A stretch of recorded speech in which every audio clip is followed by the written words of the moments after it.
พบกับชแนลวินเนอร์อันเดอร์สกอร์สกูชี่อันเดอร์สกอร์ช็อปวันนี้วินจะมารีวิวสกูชี่ที่วินซื้อมานั่นเองนี่คือชแนลของวินจะเขียนให้ดูเลยนะแม่จะไม่รู้เลยว่าของไอ้ซื้อแฟชั่นซื้ออะไรพวกนี้ก็วันนี้วินก็จะมา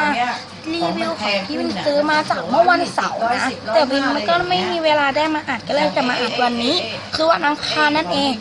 ก็เดี๋ยวก็วินเพิ่งทำถ่ายคลิปนะวินเพิ่งทำไอ้นั่นมาใหม่ก็เลยจะมาลองด้วยก็เลยซื้อสกูชี่มารีวิวให้เพื่อนๆดูนั่นแหละเดี๋ยววันนี้ก็ไปดูกันเลยถ้าขายหมดแบบโอเคของที่วินนั่นก็คือชิ้นไปขึ้นแบบขายนั่นเขาก็ขายตู้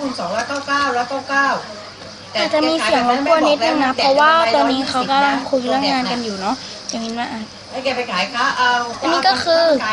Hello Kitty Lovely Sweet Popcorn นั่นเองหรือว่าที่เพื่อนๆเรียกกันว่า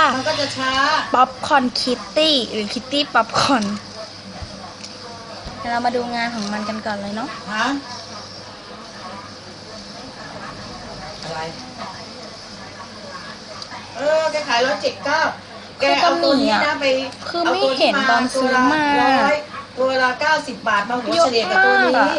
แกต้องทำแบบนั้นแกขายเกินไปก็ไม่ได้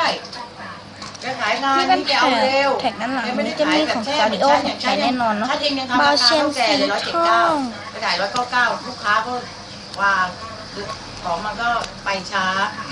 ของออกเร็วเราก็ได้หมุนตังเร็วนี่ปีนลายเส้นไปให้ขายได้ไหม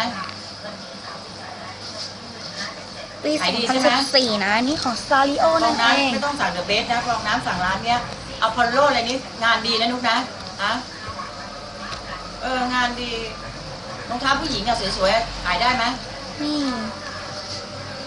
น่ารักมากเลยวันนี้ก็ต้องขอลาไปก่อนนะครับบ๊ายบายของผู้ชายขาย